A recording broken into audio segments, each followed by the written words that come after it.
जय हिंद प्यारे मित्रों। आरआरबी एनटीपीसी का रिक्रूटमेंट 2024 के जो कुछ न्यू अपडेट आया है उसको लेकर हम आ गए हैं। तो जो बच्चे नए हैं, जो लोग पूछ रहे थे एनटीपीसी क्या होते हैं, तो सबसे पहले हम एनटीपीसी के बारे में बताएंगे। आरआरबी एनटीपीसी क्या होता है और ये जानना बहुत ज़रूरी है उन बच्चों को जो लोग नहीं जानते हैं कि एनटीपीसी क्या होता है। तो देखिए, आपको बता दें कि रेलवे में जो कुछ भर्ती निकाली जाती है, जैसे आप स्टेशन मास्टर के नाम सुने होंगे, गार्ड के नाम सुने होंगे, टीसी के नाम सुने होंगे, तो ये सब जो कुछ भर्ती कराए जाते हैं वो सब एनटीपीसी होते हैं। मतलब एनटीपीसी क्या है, तो एनटीपीसी आपको बता दें कि ये एक एग्ज़ाम लेने का संस्था है। मतलब ये आपको एग्ज़ाम कंडक्ट कराया जाता है, जो कुछ पद के लिए वैकेंसी निकाले जाते हैं वो सब के लिए। अब समझ में आ गया, इसको डिटेल में जानते हैं। देखिए ध्यान से, मैंने लिखा है क्या होता है। आपका सवाल यही है कि एनटीपीसी क्या होता है, इसको जानिएगा, उसके बाद तो ही ना आप रेलवे में जो कुछ पद के लिए निकलेंगे उसके लिए आप भरिएगा, उसके लिए आप जानिएगा, तभी तो उसकी तैयारी कीजिएगा ना। तो देखिए, आरआरबी एनटीपीसी का सबसे पहले फुल फॉर्म बताते हैं। Railway recruitment board non technical popular category होता है। इसमें ये जो जॉब के लिए ना बच्चे जो होते हैं 12 पास ग्रेजुएशन पास वाले बच्चे इसमें मतलब कि बहुत ज़्यादा मतलब कि इसमें जान छिड़कते हैं, इसलिए क्योंकि अदर एग्ज़ामों से इसकी एग्ज़ाम पैटर्न और इसका जॉब जो होता है ना थोड़ा सा और एग्ज़ामों से आसान होता है और जॉबों से थोड़ी सी हट कर होती है इसकी पैटर्न वगैरह सारा चीज़। तो इसमें आप जानेंगे, आप कीजिएगा। देखिए, इसमें आप समझ गए कि sir railway recruitment board non technical popular category इसमें होता है, जिसमें भारतीय रेल में विभिन्न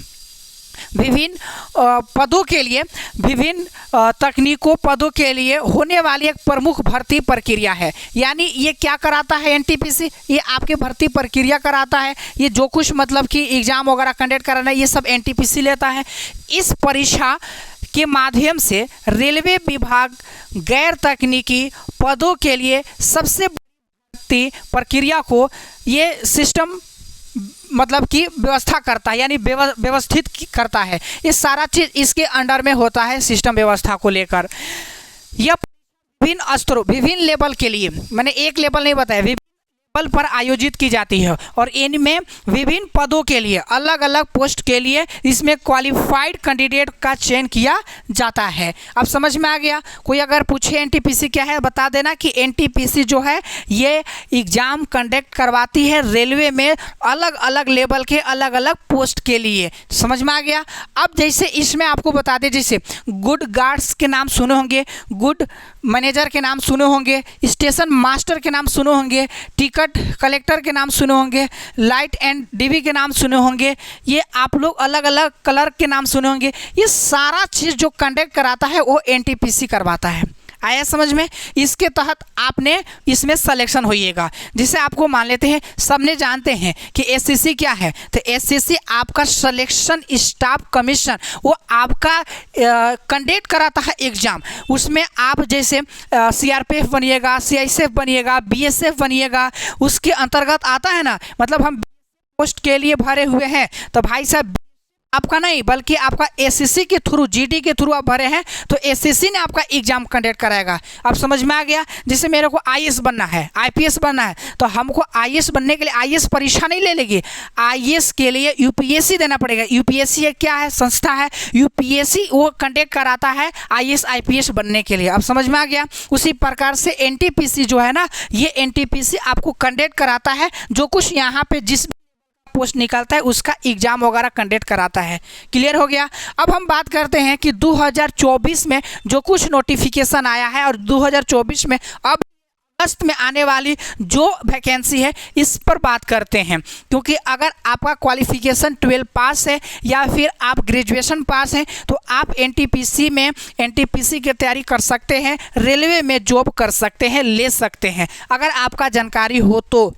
नहीं जानकारी होने पर आप इसमें अधूरा रह जाइएगा, ना तो ठीक से भर पाइएगा। भरने के क्या है, आप भर तो लीजिएगा, पता चला कि इसका हमें मालूम नहीं था, सिलेक्शन प्रोसेस इसका काम नहीं मालूम था, हम इसमें भर दिए। सभी का अलग अलग काम, अलग सारा चीज़ होते हैं। कोई गार्ड है, कोई यहाँ पे क्लर्क है, कोई यहाँ पे कॉमर्शियल क्लर्क है, कोई यहाँ पे सीनियर है, कोई यहाँ पे जूनियर है, तो सबका अलग अलग होते हैं ना। तो सारा चीज़ जानकारी होना आपका ज़रूरी है। अब देखिए बात करते हैं 2024 में, 24 में जो कुछ आए हुए हैं। तो अभी आप लोगों की आने की अभी जो है ना अप्लाई डेट अभी ये चीज़ नहीं जारी किया गया है, ये आपके अनुमानित बता रहे अगस्त में बहुत जल्दी आपको देखने के लिए मिल जाएगा। इसमें आपको एज लिमिट जो है एज जो है वो 18 ईयर होना चाहिए और मैक्सिमम आपको 33 होनी चाहिए। बाकी आप में इसमें OBC SC ST का छूट भी मिल जाता है। बाकी फ़ी को लेकर है तो देखिए रेलवे में जो कुछ फ़ी आपसे ली जाती है वो फ़ी को रिफ़ंड कर देता है। रिफ़ंड कब होगा? जिस भी अकाउंट से अगर आप पेमेंट कीजिएगा उसी अकाउंट में ट्रांसफ़र कर देता है पेमेंट को, ठीक है ना, बाद में। तो इसमें आपको जनरल OBC के 500 रुपये लगने वाले हैं और SC ST फीमेल कैंडिडेट के 250 रुपये लगने वाले हैं। इसमें क्वालिफिकेशन ग्रेजुएशन और 12 पास दोनों मांगा गया है अलग अलग लेवल के लिए। बताएंगे हम इसमें कि कौन सा लेवल कौन सा ग्रेजुएशन लेवल पर है और कौन सा 12th लेवल पर है। पोस्ट की बात करें तो इसमें पोस्ट जो 10,884 ये पोस्ट अभी नोटिफिकेशन में दिया गया है, लेकिन ये नोटिस में ये पोस्ट जो है ना इंक्रीज होगा, बढ़ेगा भी, याद रखिएगा, इसलिए मैंने प्लस लगाए हैं। अब बात कर लेते हैं कि क्या इसमें सिलेक्शन प्रोसेस क्या होते हैं, किस तरह से होते हैं। हमने ग्रेजुएशन किया है या फिर 12 पास किया है तो कैसे होते हैं। तो सबसे पहले तो आपको फॉर्म भरना होगा। फॉर्म भर दिए। फॉर्म भरने से पहले आपको ये चीज़ जानकारी होनी चाहिए हम फॉर्म किस में भर रहे हैं, किसके लिए एलिजिबल हैं।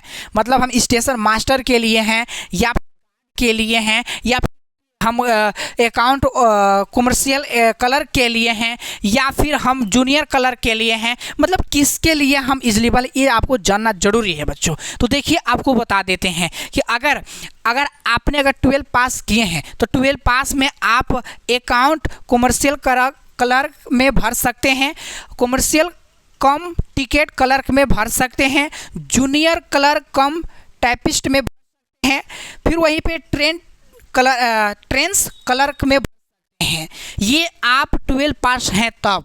अब इनका अलग अलग काम होता है। कोई टिकट कोई TC है तो कोई ड्राइवर है, कोई स्टेशन मास्टर है, सबका काम तो एक जैसा नहीं ना होगा, सबका अलग अलग है। ठीक उसी प्रकार से अगर मान लेते हैं ग्रेजुएशन अगर हैं आप ग्रेजुएशन पास हैं तो आप मैनेजर बन सकते हैं, स्टेशन मास्टर हैं, चीफ कॉमर्शियल कम टिकट बन सकते हैं, जूनियर अकाउंट असिस्टेंट कम क्लर्क बन सकते हैं, सीनियर क्लर्क कम टाइपिस्ट बन सकते हैं। इसमें अगर आप ग्रेजुएशन कर रखे हैं तब, समझ में आ गया। उसके बाद आपको बात करते हैं इनकी सिलेक्शन प्रक्रिया क्या है। आपके सिलेक्शन प्रक्रिया और सिलेबस चलते हैं। देखिए इसमें बच्चे काहे इसमें तैयार रहते हैं, क्यों इसको तैयारी करते हैं, आपको बता देते हैं इसकी खासियत। जैसे SSC है तो उसमें आपको SSC सीजीएल वगैरह हो गए तो उसमें इंग्लिश आपको पढ़ना पड़ता है, लेकिन इसमें आपको इंग्लिश नहीं है बच्चों। इसमें सिर्फ आपको जनरल कंपटीशन जो कुछ तैयारी करते हैं ना वही आपका सिलेबस है, यानी math reasoning GK GS। English का इसमें खेला है ही नहीं है। इसलिए बच्चे इसमें 12 पास भी होते हैं, ग्रेजुएशन पास भी होते हैं ना, वो भी बच्चे इसमें भरने के लिए तैयार रहते हैं कि भाई साहब हम इसमें नौकरी करेंगे, क्योंकि उनके लिए जो सिलेबस अलग से वो नहीं होता है। सिर्फ पढ़ना क्या होता है, रीजनिंग मैथ GK GS यही तो पढ़ना होता है। ये तो GD वाला किए हैं वो लोग भी पढ़े होंगे, चाहे आप जो कुछ तैयारी किए होंगे डिफेंस में, सारा चीज़ तो ये पढ़ना ही पढ़ा होगा। तो ये सारा चीज़ आपको सिलेबस होते हैं, इसलिए तैयार रहते हैं। उसके बाद इसमें सिलेक्शन प्रोसेस है ना, तो आपको एग्ज़ाम होगा CBT एग्ज़ाम पेपर 1, 2 एग्ज़ाम होंगे, याद रखिएगा। पहला एग्ज़ाम आपको लिया जाएगा, इसमें आपको 100 क्वेश्चन होंगे 100 नंबर का, वहीं पे 90 दिया जाएगा। फिर दूसरा एग्ज़ाम सेम रहेगा लेकिन थोड़ा सा इसमें क्वेश्चन बढ़ा देगा। दूसरा का एग्ज़ाम भी रहेगा वो मतलब कि 100 नंबर का था, यहाँ 120 मार्क्स का हो गया, यानी आपको सेकेंड में थोड़ा सा आपको यहाँ पे बढ़ा दिया क्वेश्चन कि आप थोड़ा सा ज़्यादा देंगे तब आपको ये पता चलेगा कि आप पहला से दूसरा में कितना फास्ट हुए, इसलिए थोड़ा सा क्वेश्चन बढ़ा देता है। 2 एग्ज़ाम हो गए, समझ में आ गया। पहला जो एग्ज़ाम होगा उसमें आपको रीजनिंग पढ़ना होगा, मैथ पढ़ना होगा, GK GS पढ़ना होगा। इसमें रीजनिंग में 30 क्वेश्चन होंगे, मैथ में 30 क्वेश्चन, GK GS में 50 क्वेश्चन होंगे 100। उसके बाद CBT में आपको लिए जाएंगे 120 क्वेश्चन, यानी 35 35 70 और 50, 70 और 50 120, टोटल 120। इसमें भी सिलेबस वही है, मैथ, रीजनिंग और जीके जीएस। ये सिलेबस एक ही है लेकिन थोड़ा सा क्वेश्चन को बढ़ा देता है बच्चों। उसके बाद 2 एग्जाम के बाद आपको स्किल टेस्ट लिया जाएगा। स्किल टेस्ट सब नहीं होता है, कुछ टाइपिंग वगैरह कराए जाते हैं, ये सारा चीज़। डॉक्यूमेंट वेरिफिकेशन कराए जाएंगे। करने के बाद आप सैलरी जो मिलने वाला है ना, तो सबका सैलरी अलग अलग है। जिस अगर ट्रैफिक असिस्टेंट्स में अगर आप भरते हैं तो उसमें आपको 25,500 से स्टार्ट होंगे, और वहीं पे अगर आप गुड गार्ड में भरते हैं तो आपके 29,200 से स्टार्ट होने वाले हैं। और वहीं पे अगर आप स्टेशन, कमर्शियल, क्लर्क, टिकट में अगर भरते हैं तो आपको 29,200 मिलने वाले हैं। और कॉमर्शियल ऑफिस में तो यहाँ पे 35,400 मिलने वाले हैं। और स्टेशन मास्टर में भरते हैं तो आपको 400 मिले। बाकी का सिमिलर ही होता है, इतना ही, मतलब दोनों का। अगर आप थोड़ा सा अगर जूनियर हैं तो आपको मिलेंगे 29,000 कुछ, और अगर आप सीनियर हैं तो 35,000 कुछ। ये स्टार्टिंग सैलरी होती है, बाकी इनका अलग अलग पे और अलग अलग बाद में बढ़ जाते हैं। ठीक, इतनी सैलरी से स्टार्टिंग होती है। तो ये आपका जो आरआरबी एनटीपीसी का तहत जो अभी जो अपडेट आया है 2024 में, ये अगस्त में होगा। और इसकी लास्ट डेट जो है ना वो सितंबर में, लेकिन अभी डेट यहाँ पे नहीं आया हुआ है। जैसी डेट आएगा हम आपको बता देंगे कि ये डेट है, और उसमें बता देंगे कि कितनी पोस्ट वाइज आया हुआ है, किस पोस्ट के लिए कितने हैं, सारा सीट वाइज, सारा जोन वगैरह वाइज हम पूरा फुल डिटेल के साथ। तो अभी आप लोग इतना ही। बाकी कोई ऐसा दिक्कत हो कमेंट कीजिएगा। अगर मेरे चैनल से नहीं जुड़े हैं तो चैनल को सब्सक्राइब करके मेरे चैनल से जुड़ जाइएगा। चाहे रेलवे हो, बैंकिंग हो, चाहे फिर डिफेंस हो, या कोई भी ऐसी जॉब हो जो आपको सबसे पहले आपके पास अपडेट मिले, हमारे चैनल से जुड़े रहिए। हम आपको कुछ न कुछ सिखाते रहेंगे, अपडेट देते रहेंगे। मिलते हैं नेक्स्ट वीडियो में। जय हिंद, जय भारत।